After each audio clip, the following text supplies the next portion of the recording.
Haba. Ang haba.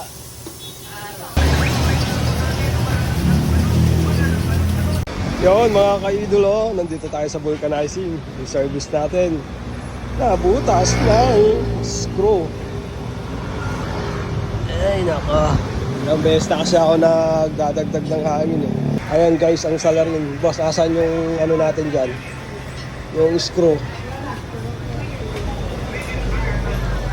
Eto guys, ang salarin oh. Okay kuya, banata mo na yan. Kasi pag kulang yung hangin ng gulong, nag-i-indicate sa dashboard ng service natin. So, laging kinukulang siya ng hangin. Kaya minarapat na natin dalhin dito sa vulcanizing. Dalawang beses na kasi ako naghangin eh. Una, last week. Pangalawa, kahapon. So, nagdagdag ulit tayo ng hangin. Minabuti na natin dalhin dito sa vulcanizing shop. New Decar Tire Center. Shoutout kila kuya.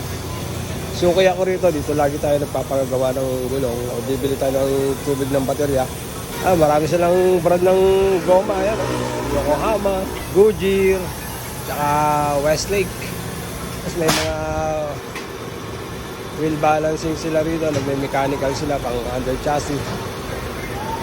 Gabi niya ganyang gulong natin sa likod, bandang kanan. First time na bubulcanize to. Kauna-unahang baklas ng goma sa mugs. Kagandahan dito guys, may machine sila pantanggal ng goma sa mugs para hindi masugatan yung mugs natin. Yan tamang procedure. O, di ba? Saglit lang.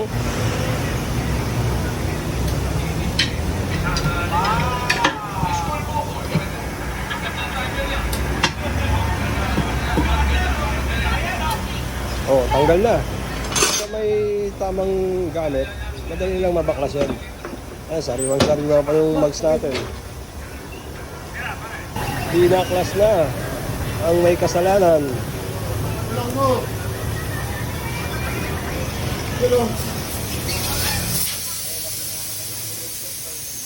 Haba. Ang haba. Ay, nako. Hindi talaga maiwasan yan. Kasi ngayon, kukuskusin yung inner part ng gulong natin para dumikit yung pandikit nila sa loob. Para matapalan ng maayos. Yan yung pinapahid ni Kuya, tire cement yan. Tapos sunod yan, yung patch na. Hindi na lulutuin niya Kuya. Yung ganyang klaseng pandikit. Hindi na. Ayan guys, hindi na daw lulutuin. Ang procedure, kukuskusin yung may tama na butas, tapos pag nakuskus na, lalagyan ng patch cement, and then lalagyan na ng patch. Ito yung guys na hindi na kailangan lutuin, tulad nito. Ayan, yan yung panluto nila para dumikit. Pero yung kakabit ni Kuya, hindi na kailangan lutuin. Alam ko, i-roller lang yan eh. Dadaanan ng roller. Papatayuin lang konti ni Kuya para maganda ang dikit. Tapos guys, ito yung pang roller nila, oh. Roller punch. Ayan guys, ididikit na ni Kuya yung patch. Siguro mga 1 minute bago niya dinikit yung patch. Ayan, dadaanan ng roller patch yan.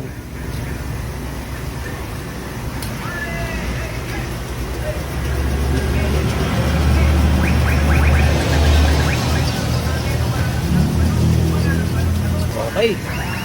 Tapos kakabit na sa mugs yan.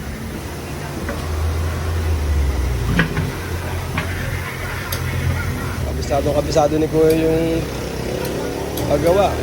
Ilan taon ka na nagbo-vulcanize?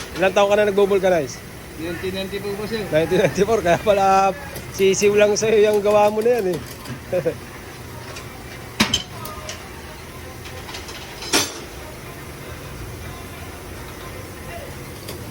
Guys, may nakita tayong sa loob ng mugs, yung sa may pito. May nakita tayong isang aparato ron. Malamang yun yung sensor eh. Kung nagbabawas yung hangin niya. May nasilip tayo. Hindi lang natin na-videoan. Alright, hahanginan na lang to guys.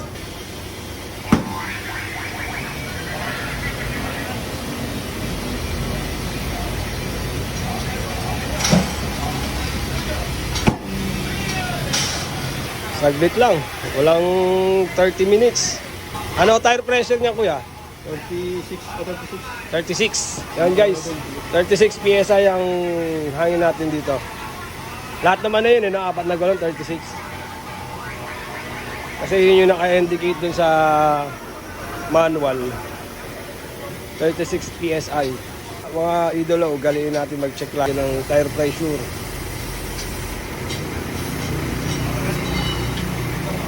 Panis kay kuya.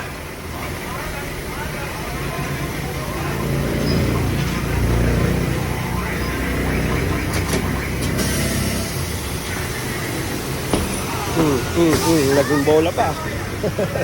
Yun mga kaidolo, nakabit na. Alis na tayo rito sa vulcanizing shop. Dito sa sukli natin. So, sibat na tayo. Daan muna tayo rito sa... Malapit lang naman dyan, sa kabila.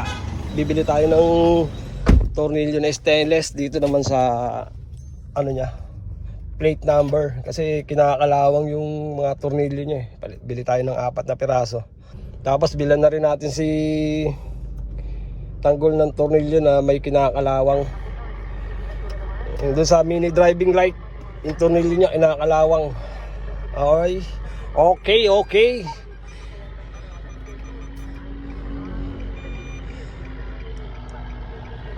Diyan tayo pupunta sa kabila pagtawid ng stoplight. May bilya ng bolts and nut dyan eh. Ibang klaseng mga tornilyo meron. Madami.